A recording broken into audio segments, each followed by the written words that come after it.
Hello everyone. कल हमने आपको दो न्यूमेरिकल कराए थे। हम पढ़ रहे हैं रासायनिक बलगतिकी। रासायनिक बलगतिकी में अभी पाठ का पहला चरण चल रहा है अभिक्रिया का वेग। अभिक्रिया का वेग दूसरा चरण चलेगा वेग को प्रभावित करने वाले कारक, और तीसरा चरण चलेगा अभिक्रिया की क्रियाविधि। तो फिलहाल हम रासायनिक अभिक्रिया के वेग पर हैं। तात्क्षणिक वेग, औसत वेग, वेग स्थिरांक, शून्य कोटि, प्रथम कोटि, अवकलन समीकरण, वेग समीकरण, इन संबंधों में हम छोटी छोटी चर्चाएं कर रहे हैं। क्वेश्चन है अभिक्रिया ए व बी के प्रति प्रथम, यानी ए एक अभिकारक है, उसके प्रति प्रथम और बी के प्रति द्वितीय कोटि की है। अब इसमें तीन बातें पूछी। अवकलन वेग समीकरण, तो अवकलन वेग समीकरण ऐसे लिखते हैं, वेग बराबर के प्रश्न अनुसार ए के प्रति प्रथम, तो ए की सांद्रता की घात तो एक हो गई, और घात एक है, लगाओ या मत लगाओ, और बी की सांद्रता की घात दो हो गई। तो बोलो अवकलन वेग समीकरण आपको समझ में आ गया। वेग बराबर के ए की सांद्रता बी की सांद्रता की घात दो। ठीक है। अब अवकलन वेग समीकरण कहाँ से लिखा है पता लग गया, प्रश्न की भाषा में से, ए के प्रति प्रथम और बी के प्रति द्वितीय। अब प्रश्न कह रहा है दूसरे हिस्से में बी की सांद्रता 3 गुनी कर दी जाए तो वेग पर क्या प्रभाव पड़ेगा। हमें पता है अवकलन वेग समीकरण हमारा यही आया है, बी की सांद्रता 3 गुनी कर दी गई है, तो वेग बराबर के ए 3b की घात 2, वेग बराबर के 3 का वर्ग करेंगे 9, ए बी की घात 2।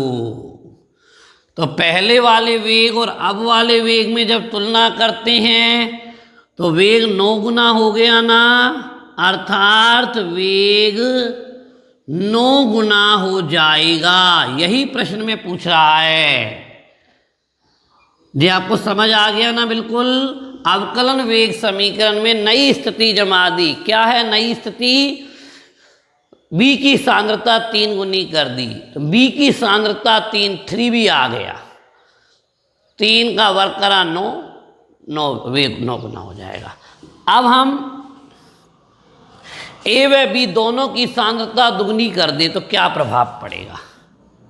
वेग बराबर के, ये हमारे पास अवकलन वेग समीकरण है। अब इसमें प्रश्न की स्थिति जमाएंगे। कितना आएगा? 2a और 2b की घात 2 के 2 का वर्ग करेंगे, 2 दूनी 4, 4 दूनी 8,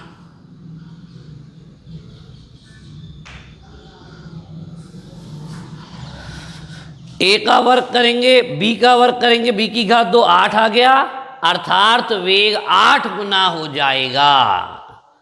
ध्यान दीजिए मैं आपसे क्या कहना चाह रहा हूं। बी की सांद्रता 3 गुनी करने पर अभिक्रिया के वेग पर क्या प्रभाव पड़ेगा।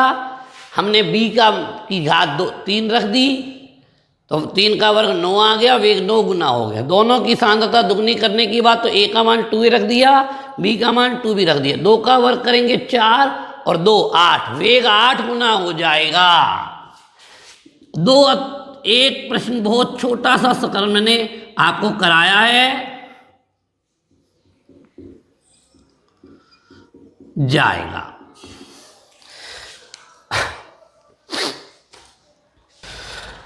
अगला प्रश्न देखते हैं। अणु x का y में रूपांतरण द्वितीय कोटि की बलगतिकी का पालना करता है।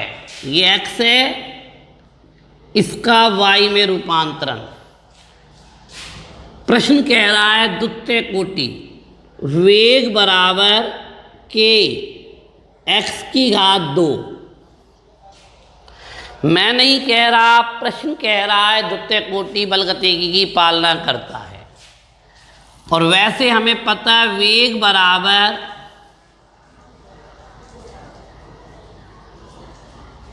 डेल एक्स बटा डेल टी डेल वाई बटा डेल टी,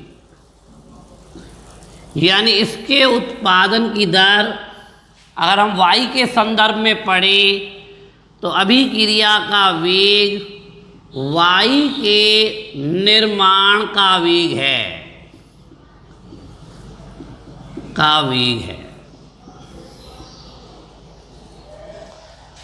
अब हमसे प्रश्न कह रहा है x की सांद्रता 3 गुनी कर दी जाए। यहां देखो वेग बराबर के 3x की घात 2, वेग बराबर 3 का वर्ग करा 9, 3 का वर्ग करा 9, तो अभिक्रिया का वेग 9 गुना हो जाएगा।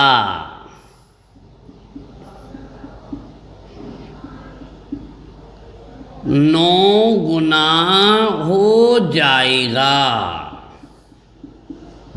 ध्यान दें, हमारे पास वेग समीकरण दिया हुआ है, दिया नहीं हुआ प्रश्न की भाषा से वेग समीकरण निकाला है। सांद्रता 3 गुनी कर दी, 3 का वर्ग 9 आ गया, अभिक्रिया का वेग 9 गुना हो जाएगा। अभिक्रिया का वेग 9 गुना हो गया तो वायु के निर्माण का वेग भी 9 गुना हो जाएगा। पाठ का नाम रासायनिक बलगतिकी, पाठ का पहला चरण अभिक्रिया का वेग पूरा होता है। अब हम दूसरे चरण में वेग को प्रभावित करने वाले कारक पढ़ेंगे।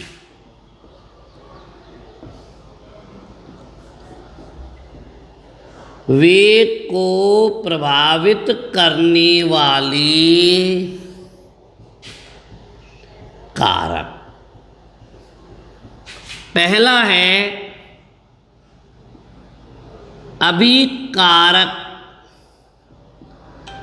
की सांद्रता। और सांद्रता को किससे निरूपित करते हैं? ब्रैकेट से। अभिकारक की सांद्रता को किससे निरूपित करते हैं? ब्रैकेट से। आपको पता है 11वीं में भी पढ़ा है, 12वीं में भी कई बार काम आया होगा। अभिक्रिया का वेग अभिकारक की सांद्रता के समानुपाती होता है। रासायनिक अभिक्रिया का वेग अभिकारकों की सांद्रता के समानुपाती होता है। और समय के साथ ये देखो,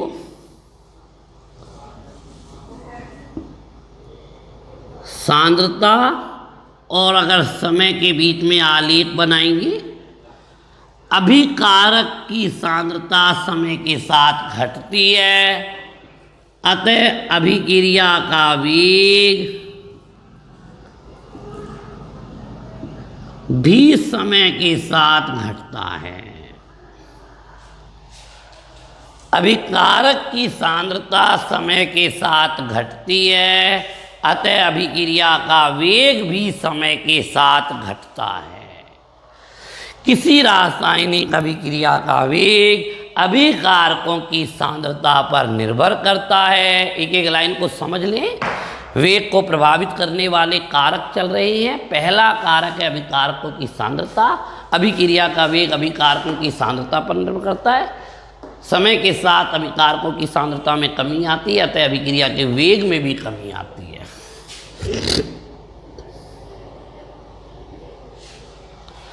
ठीक है भैया, ये हो गया पहला कारक। दूसरा कारक ताप।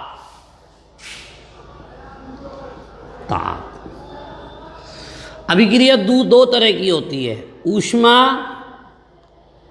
क्षेपी और ऊष्मा शोषी।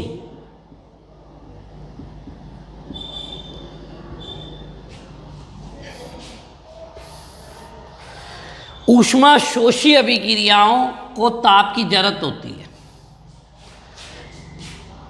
इन्हें ताप की जरूरत नहीं होती। तो शोषी अभिक्रियाओं में ताप बढ़ाने पर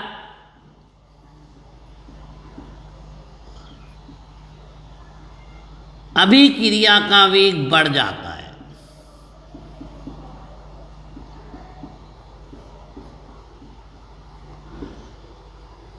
बढ़ जाता है।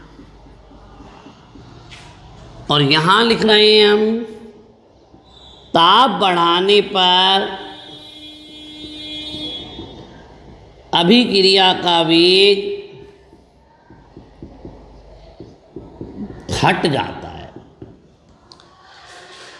ऊष्मा शोषी अभिक्रियाओं में ताप बढ़ाने पर अभिक्रिया का वेग बढ़ जाता है। ऊष्मा क्षेपी अभिक्रियाओं में ताप बढ़ाने पर अभिक्रिया के वेग में कमी आ जाती है। होता क्या है,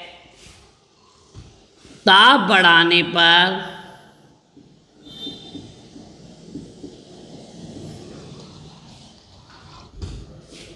अभिकारक अणुओं की गतिज ऊर्जा बढ़ जाती है।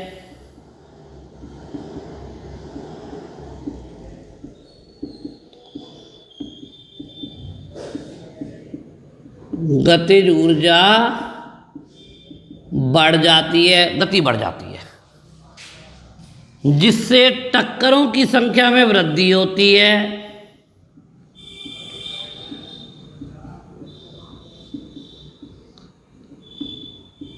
संख्या में वृद्धि होती है। टक्करों की संख्या में वृद्धि होने से क्या होता है, उत्पाद जल्दी बनते हैं, वेग बढ़ जाता है। यह प्रश्न पेपर में आ जाता है कि ताप बढ़ाने पर अभिक्रिया के वेग में वृद्धि क्यों होती है। ऐसे नहीं लिख के आना, भाषा में लिख के आना है। ताप बढ़ाने पर अभिकारक अणुओं की गतिज ऊर्जा बढ़ जाती है, जिससे अभिकारक अणुओं की टक्करों की संख्या में वृद्धि होती है। परिणाम स्वरूप अभिक्रिया का वेग बढ़ जाता है। एक बात बताना चाहता हूं, 10 डिग्री सेल्सियस ताप बढ़ाने पर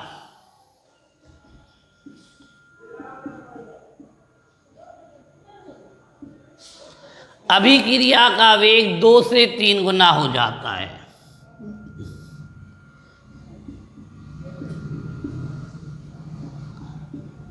दो से 3 गुना हो जाता है।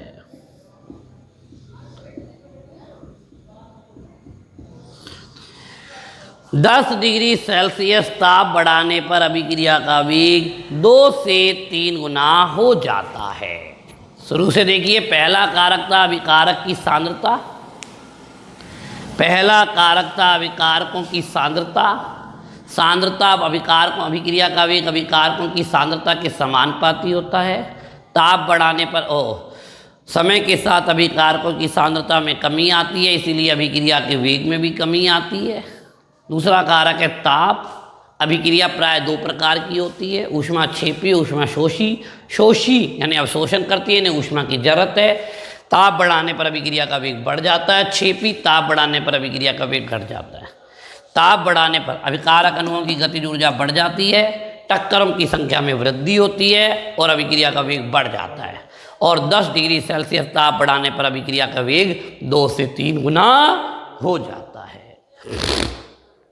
ये हमने कौन सा कारक लिख लिया, ताप। ठीक है, ये हमने आपको अभिक्रिया के वेग को प्रभावित करने वाले 2 कारक पढ़ाए हैं। इसमें ताप वाला कारक प्राय पेपर में पूछा जाता है। 4 कारक और हैं जिन्हें हम आपको कल पढ़ाएंगे।